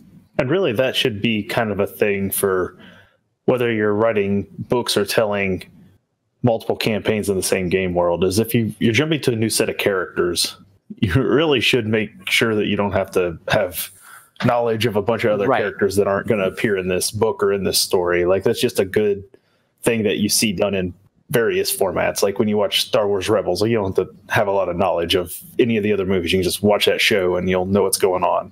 Right. Yeah. And that was a deliberate choice on my part, because when I, growing up reading fantasy, I read, a lot of Dragonlance novels, the shared world fiction. And I liked the shared world fiction idea, except I can't afford to publish anybody else. So I'm the only author in this shared world. So each series is a standalone series. You don't have to have read them. Although if you have read them, you get more background, you get some Easter eggs. Yeah, it adds quite a bit. Yeah. Yeah. Right. Yeah, Same as like the MCU or anything else, right? Like you can watch some of the MCU movies and you haven't had to see all of them to know what's going on in that movie. And if you read Summer of Crows, you will get some spoilers from Scars of the Sundering. Right. Yeah. Because it takes place after it. So if a character that appeared or gets mentioned in Scars of the Sundering shows up in Summer of Crows, you know what happened to him. So clearly you know that, well, this character isn't going to die in this book because they appear in this novel. Well, that's not necessary true. It's a fantasy world. Maybe they got resurrected. You never know. Yeah. You never know. It's true. The Liching Hour was talking about Ender's Game a little bit ago when you were talking about young adult and sci-fi. Is there any kind of... Oh, I think we've lost Jeff's mic again. We did. It's another point. I have no clue where the rest of his question was going, so I'm not even going to pretend that I can continue on with that. But all right, am I back? And he's back. Yes, you're back. All right, where did I cut out? Just when you started bringing up what the point. There's something about Ender's Game, and then there was a lot of lip syncing going on there. I don't know what was your okay. What was I saying? So basically, the question was: is it a similar concept, not a concept, but a similar feel between your young adult books and Ender's Game? And then that you were saying that there's kind of a, I guess that one had more of like villains and stuff in there. But is that kind of like the seriousness? Is that present? No, I think that, well, I put a lot of stuff in all my books that I personally find amusing. Some of it gets removed in editing. Some of it doesn't. But generally, I do try to have a sense of humor in pretty much everything I write. Like I said, the impetus for the Zach Jackson series was Harry Potter. I thought somebody should do a sci-fi version of this, and then I thought, well, I'll do a sci-fi version of this. I try to keep that story. I do touch on some fairly serious topics. The second book deals pretty heavily with bullying. And the third book actually has a student actually tries to commit suicide, although it's not. It could go either way. That maybe he actually fell, or maybe he was trying to throw himself off that tower. The spoilers: the student did not actually die, and didn't actually fall. He got saved in a very painful way. Because this is another thing. I was like, how can I torment this other character? So I do touch on some heavy topics in the books, but I do try to have a sense of humor. I mean, I've got a character that your dad actually sculpted the character for me, Ix, the Valtraxian, which if you're a sci-fi fan from back in the day and you like Star Frontiers, you will recognize that species as very similar to the Vrusk from Star Frontiers. Because at the time I started writing Zach Jackson, nobody was doing anything with Star Frontiers. It was a dead property, and I thought, you know what? I love Star Frontiers. I'm going to bring the Vrusk into my sci-fi universe because they're awesome. So for the Zach Jackson series, I try to keep the science as accurate as possible. I do use faster than light travel. I do have aliens that humans can relate to instead of just like unknowable weirdness. But pretty much everything else is as accurate as I can understand it. I have an English degree, so sometimes it's difficult. And now there's a cat. Yeah, the cat has entered the scene. Oh, we got a cat. Decided to join us. So I call it hard-ish sci-fi. Technically, since I have faster than light travel, I think it's still considered space opera, but there's no magical gravity. If there's gravity on a ship, it's because it's either accelerating constantly or because there's a spinning mechanism. Like I've got cruisers for going between Earth and Venus where there's habitation rings that rotate so that those cabins have gravity while the ship's at cruising speed. I don't know if we'll ever figure out the proper engineering to create those sorts of things, but they're at least plausible. The city that this kids go to school in on Venus is actually theoretically possible. Venus is a hellish, harsh world where you could not live on the surface, but if you have an aerostat, like a city filled with breathable air, it will float in the atmosphere at like kilometers up, which just happens to be about 1 atmosphere of pressure. So as long as you're inside, you're perfectly fine. If you go outside, you still have to deal with sulfuric acid in the clouds.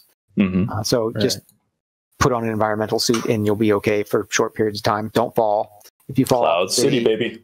If you fall off the city, you're going to die. And the students have this drilled into them at a very young age by a character, a PE coach who I totally stole from Starship Troopers. Nice. He has the exact same personality as the drill sergeant played by Clancy Brown because I found that very amusing to put him in that situation. So there's a lot of people who are familiar with a lot of like sci-fi pop culture stuff will see a lot of that stuff in Zach Jackson because it amuses me to make characters like that. And obviously he has a completely different name. He's not like this human veteran guy. He is a veteran, but yeah, he's basically, I was thinking of that character the entire time I was writing him. That's awesome. He's one of my favorite characters from movies, just in general. So. Yeah. And there's even I even threw in Zegama Beach from Starship Troopers. It's part of a VR program that they go into because there's a bunch of VR programs kids do for fun. So Zegama Beach Patrol is one of the games, and it's really an adult rated game. And one of the kids like hacks into it, is like, hey, let's play this. I installed some mods. And it's like, nice. And then, of course, half the kids are like, I'm not sure we should really be seeing this. Shouldn't they have more clothes on? It's like, isn't this awesome? Because probably the most unrealistic thing about those books is that the kids, since they're kind of away at school from their parents, the kids aren't swearing like sailors. Yeah. And I can guarantee you that they would be. Oh, yeah. They would be getting. For sure. Yeah, that's probably the most unrealistic thing about these books. But that's a constraint of the medium, though. So, but you don't also want to be like writing it in there and then putting it out there for Right. Like, does that immediately make your book reclassified if you do something like that? Is there parameters you have to write for? I think you get there's probably like there's a limit that you can include. Is it like movie ratings? More than a couple F-bombs and suddenly you're R? Like, right. Yeah. I think there's a limit. It's probably contextual too. Yeah. Now by book 4, since the kids are starting to get a little bit older, I think I did have the girl character, Jenny. I think I did have her swear in French once because she's from a habitat that orbits Mars called Messier habitat, and they're all very proudly French at that habitat. So she peppers her speech with French a lot. Unfortunately, my wife speaks some French, so she can correct me if I get it wrong. Oh, that's good. Yeah, and then I have another character in that book that one of her dorm mates who is very proudly Irish. So I went on YouTube and found all these videos of swearing in Irish. And nice. I also found a companion site that shows you how to spell those words. So she has an absolutely filthy mouth, except it's all in Irish. So to Americans, it doesn't really sound that bad. And if you literally translate those particular phrases, the literal translation is also not that bad. There's no profanity in it. But if you're Irish, I apologize. She has a filthy mouth, and it is probably not appropriate for children to read because she's filthy. But again, you've got this 15, 16-year-old girl away at school. She's swearing at an annoying classmate. Have you had anyone from Irish, descent get hold of you and be like, hey, listen, no. I bought your book for my kid and we got to have a talk about what's in this book? Like, have you had that? Has that conversation happened yet? No, as far as I know, nobody in Ireland. If they have, they did not get. I have had some sales on Amazon UK, so it's possible, but I didn't get any feedback from them. So one of these days, it'll happen one of these days. Probably, yeah. So what's the target audience for these particular books here? For this fantasy series, I go for probably 15 and up. And you don't have to necessarily be like a hardcore fantasy person who's, lived and breathed fantasy in order to enjoy them. I tried to make them a little bit more accessible than that. For the sci-fi series for Zach Jackson, we go for 11 and up. Zach Jackson starts at the age of 11 in the first book, and I think he's only 13 now. I had originally intended to progress him a year with each book, just like the Harry Potter series, but that didn't actually work out. It turns out every other book is just the summer vacation book. That's going to change up in book 5 now because book 4 ends on a cliffhanger that happens only halfway through the school year. So book 5, I'm working on it kind of. It's still in developmental phase. I've written only 5,000. So I'm not quite sure where that story is going to go. I actually have an outline for that book, and I have an outline for probably the next book too, or at least part of it. Do you find for a longer series that's required? It certainly helps a lot because, especially the way I did book 4 of the Zach Jackson, because I'm not sure when I started writing it, I intended this cliffhanger to happen. And there's another thing where the story kind of got away from me, and I got him in this situation, and I thought, logically, there's really only a couple of places where this can go, and one of them ends the series right here. And wow. Yeah, I mean, one of the endpoints was they all die. I was like, well, that's not really where I want to go. So I was like, the only other option I have is this, and I was like, I have a limit on length on these books. I want the Zach Jackson series to be kind of 80, 90,000 words each. So once I got to that point, I was like, okay, I need to figure out how to wrap this story up no matter what. And I was like, well, it's a cliffhanger. Right on. And I haven't written book 5 yet. And I'm like, oh gosh. Airlaser wants to know if your books are available in paperback or on the iTunes store. They are not on the iTunes store, but they are available in paperback. Okay, great. Either directly from me or you can order them on. And I think most bookstores, if there is an actual bookstore near you, can order them all. Yeah, that's a changing world. Yeah. Now, one of the things that I kind of noticed as somebody who is kind of a very backseat fan of Harry Potter, I didn't do a lot of extensive reading of it, but it seems like the content and what they put into those books for each one grew with the age of who the readers were. Do you find yourself doing that where you started at sort of this level, and as those readers that are going to gravitate towards it are going to be older by the time the next book comes, do you find yourself trying to gravitate more towards? I do kind of intend that, although at the current pace, most of the people who were like 11 and like Zach's age when they started reading the first book are older than he is now, because the pace of the books didn't keep up with what I intended. He ended up aging slower than I intended. So that was kind of my original intention, was for that to happen, and it ended up not happening. The stories have gotten a little darker as they've gone, but there's not going to go into like Order of the Phoenix, Deathly Hallows territory. Okay. You're not going to quite get to that level, but... No, probably not. Although the fifth book? No, well, maybe in the fifth book, but probably definitely in the last book, there's going to be some pretty heavy-duty topics about like AI rights.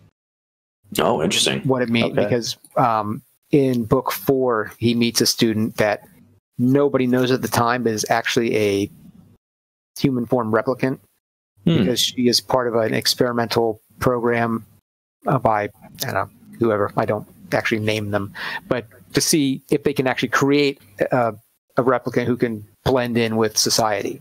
Because they have these replicants, but you can tell that they're not actual humans.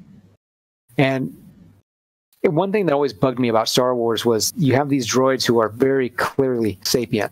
They have feelings, they have opinions, they're capable of independent thought.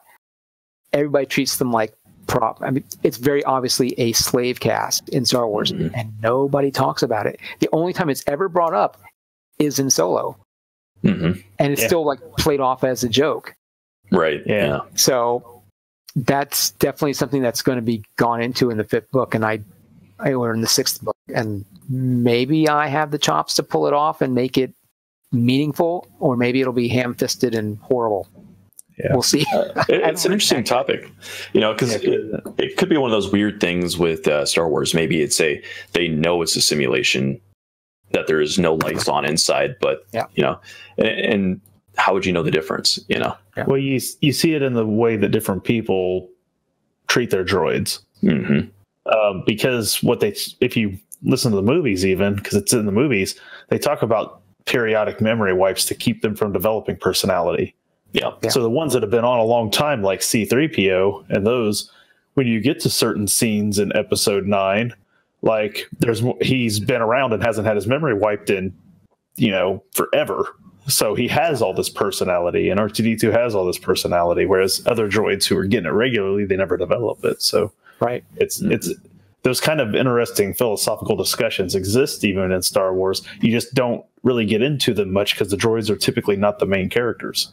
Right. Yeah, and I promise, well, I say I promise, I can't actually promise this because I haven't written the book yet, but I do not intend to have a courtroom scene like in the Star Trek Next Generation episode, A Measure of a Man, where they put Data on trial to determine whether or not he actually is sapient, or as they say in that show, sentient. It's not actually correct. So I've always used sapient in my sci-fi novels because it's more correct than sentient. Well, you can, at any point in time, you can just be willing to point out that Optimus Prime died for his rights. And then you're... Wow. Oh, man. The Transformers had it figured out long before everybody else. That's all I'm saying. So, yeah. I guess not bad for a toy show. Oh, absolutely. That's right. It got dark. Hey, talk about a show that aged with its viewers, right? It got dark at the end because it understood where its viewers were finally at. Like... Now, with this particular topic, I'm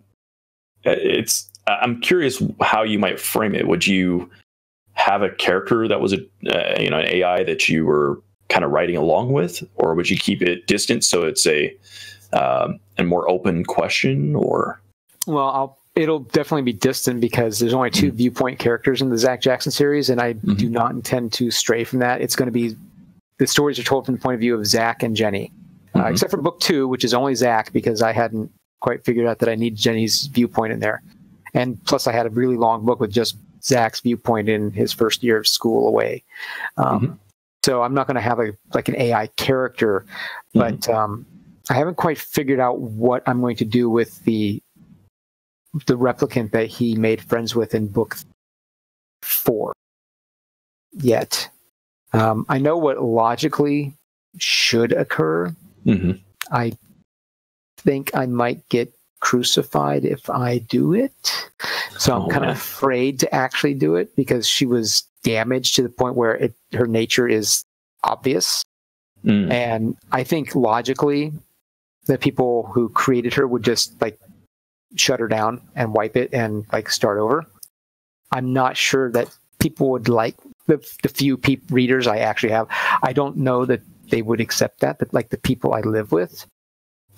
Yep, that's an important audience member. Yeah, and I'm like, I don't know if I can get away with that because I had almost killed Jenny's parents in book 3, just a random accident that happened, and one of the people who was beta reading for me pointed out that that's pretty cliche. So thanks to that feedback, they survived their crash. And she is not orphaned. Is the cornerstone of becoming a hero. We know. I was going to say it's a mutant movie right there. Waiting to happen. More cliche than that, right there. Dead parents. Yeah. I mean, come on. I mean, she's already on her way to becoming a pilot. So what more? She needs that extra motivation to become a hero of the rebellion, which doesn't actually exist in that series because it's not Star Wars. Right. Well, that's it's a really interesting thing. Kind of when we start digging into that because. I'm not a writer.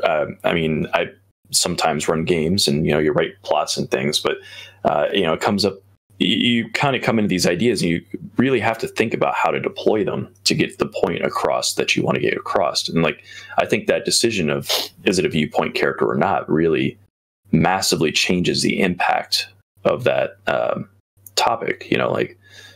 If you know for a fact you're writing along with this character, that this character is sentient, that's a different story than that's a person across the way, I think. Right, which is why I made the main characters in my first 5 fantasy novels. Almost all the main characters or all the viewpoint characters, all of them are what people consider to be monsters. There's 2. They're basically kobolds. I don't call them that, but there's 2 of them. There's a minotaur, and there's in the Scars of the Sundering trilogy, there's 1 human that's a viewpoint character. Now, some of it was because I was not comfortable writing the viewpoint of humans, which is really odd thing to say considering I am a human. Yeah. I just found it easier to write the viewpoint of these characters who were not human. I don't know why, but I found it much easier to write their point of view. Do you think it has a little to do with, I don't know how to approach this right, but when you're dealing with writing from the vantage point of what is a minority group versus the group that's probably thought of as not the minority? I don't know, considering how waspy I am. I mean, you look in the dictionary of white Anglo-Saxon Protestant and it's my picture. I mean, my mother is literally from Saxony in Germany. And my father's family comes from Scotland. So you can't get more Anglo-Saxon than me. So I don't know that is necessarily it. I think there's a strong pull for people though when they get into sci-fi or when they get into fantasy to steer away from human. Yeah, it could be. In general, I just found it would be the fascination with the drow. You go back, it's always been there. I just really liked writing those particular characters. I mean, Kale and Delilah, the two Dracs that I wrote about, who were in 5 books as viewpoint characters. I don't know exactly where Kale's personality came from. I think he was mostly a reaction to Delilah. Delilah, I based on Dot from Animaniacs. Nice. There's a lot of things that she does that I just immediately thought of Animaniacs when she, especially in the first book, she got a lot more serious as throughout the 5 books, and eventually is a very serious character. But when I started out with her, she was just very almost insane, and she mellowed a lot. And I think her brother was kind of just reacting to her. And although he never actually, it took him almost as many books to actually get a sense of responsibility. He gets 6 books because I wrote a short story where he gets to babysit a friend's little baby monster, and I had that illustrated and sell that at Gen Con. You can't get that electronically because the amount of illustrations I commissioned make the file size too big, and also Kindle does not like having illustrated books, as far as I know. Yeah. I could probably hire somebody to figure out the HTML for it, but I don't want to because it's expensive. There's a lot of things where that expensive element comes into play. Yeah. Like So full animations and everything. And then Pancras, the Minotaur Necromancer, is very similar to the way I think I would be in his situation. Mm-hmm. I'm not going to say he's me because, for one, I'm not a necromancer. I'm not a Minotaur, and he starts off the story I think older than I was when I wrote it. Mm-hmm. And there's certain personality traits that he has that I don't. But his reactions to things is kind of exasperated, like, ugh, it's totally me all the time. So I go through life. I'm just like, I've had it with everything and everybody all the time. It feels like sometimes. And that's kind of him. He's just like, I want to go back home. I want to sit here. I want to do my thing and be left alone. And that's pretty much my attitude every day of my life. It's like, I just want to go home and do my thing and just leave me alone. Let me do my thing. Except that he keeps getting pulled out into these situations and having to do things and interact with other people. And he doesn't like it. You gotta love those characters, just add a little something to it. And speaking of those sorts of things, though, we're kind of getting close to that point where we usually like to wrap up. And with tomorrow being New Year's rather, a lot of people are going to be up super late, so give people a chance to get a little nap in, get ready for their power drinking, whatever they're going to be doing, and get going. So let's do a quick plug again about where people can find your content. If you have a website you'd like them to go to, that kind of stuff. Yeah, my website is bffpublishing.com. It says it's still under construction. That's because I was trying to set up a mailing list so that you get like a free book when you join the mailing list. I didn't quite get that set up because of my wife's cancer. So it still looks like I'm trying to get it set up, and eventually it will be completely working. I believe there's still links along the side that will take you to my Amazon page so that you can find my books there. Mm-hmm. There's a Facebook page for VFF Publishing also. It's essentially facebook.com/BFF Publishing. So you can find all my books through those routes. There's a blog that doesn't get updated at VFF Publishing very often. I update the blog at Dr. Strangerole at WordPress. drstrangerole.wordpress.com is like my D&D blog, where I've been blogging about Tomb of Annihilation, and I am currently composing my very, very long wrap-up post complaining about Tomb of Annihilation. I'm honestly kind of interested in reading that one. Yeah. The first part of that post will be a synopsis of the last game session. Mm-hmm. If you don't want spoilers for that adventure, keep scrolling. Yeah, but don't read any reviews of a module if you don't want spoilers, because you can't hardly review it without spoiling it. So. Yeah, and my first, the very first line of every one of those 23 or so posts is, there will be spoilers, because this is basically talk about it otherwise. Because I intended for my group to be able to go back and read the blog so they know what happened 2 weeks ago, or if somebody got sick or we had some sort of hiatus, so they knew what happened in the last game. We've had hiatuses that were so long. We're like, what game are we playing? How do we roll dice? We don't understand. Yeah. What is this? Yeah, that gets tough. Yeah, so all of it's available there. All the books except for the illustrated short story are available in print or on Kindle. The print version of my short stories you can only get directly from me at conventions, though, because it's just not worth putting up on Amazon. The costs involved are... I'd end up paying people to buy my books if I did that. Yikes. Yeah. That's not a good business plan. No, it doesn't quite work that way. And occasionally I will run sales where I'll either give away the first book in a series and then put everything else on sale for 99 cents, or put everything on sale for 99 cents. I usually try to coincide with conventions like GaryCon and Gen Con.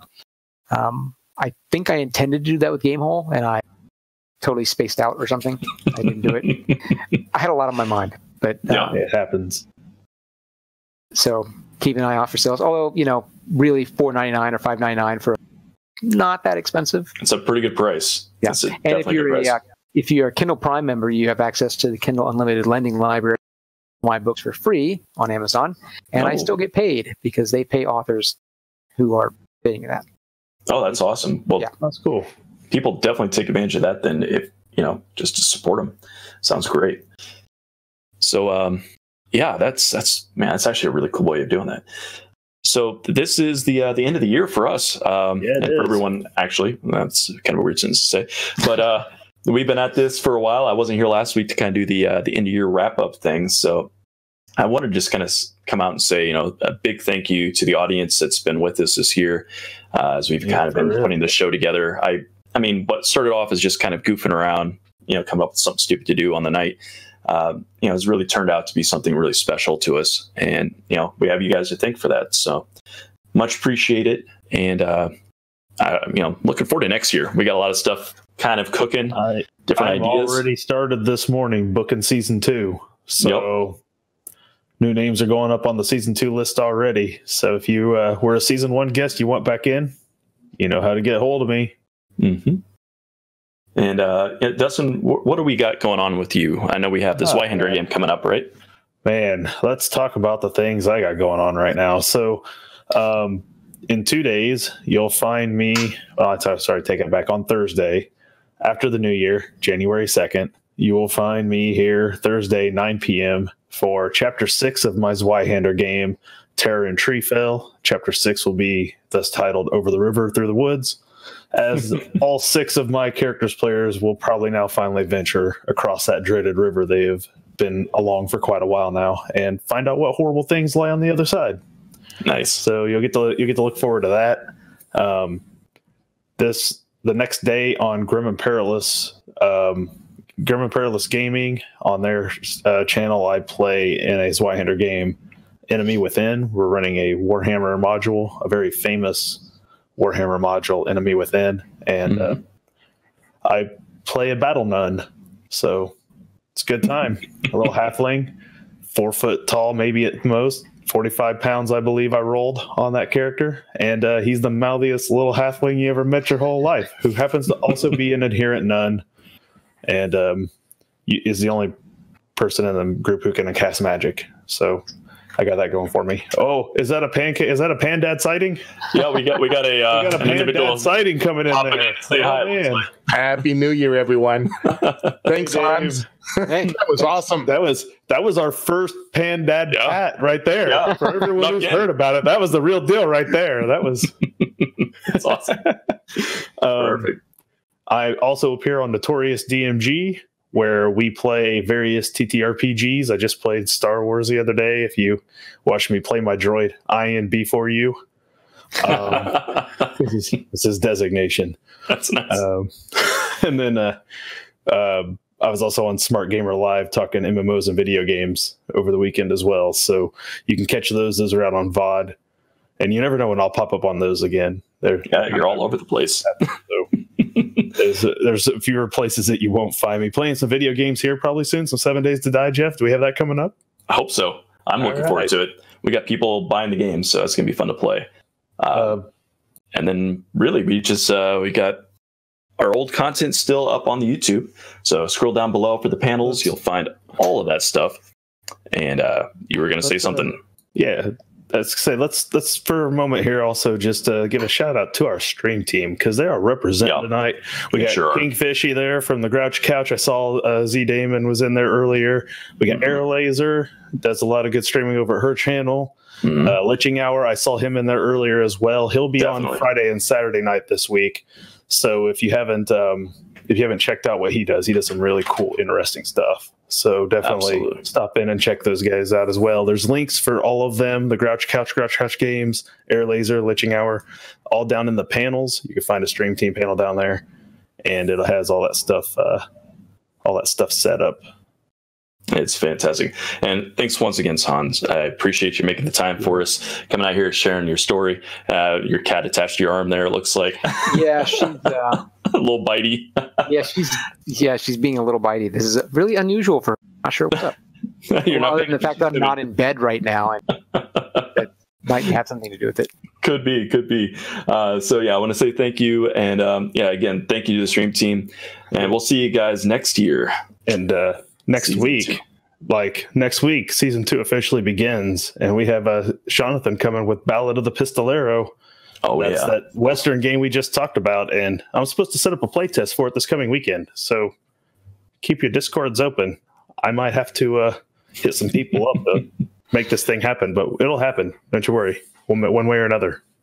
Perfect. So we'll look forward to that. We'll get you all on the Discord later. So thank you all, and we'll catch you next year. Later. All right, later.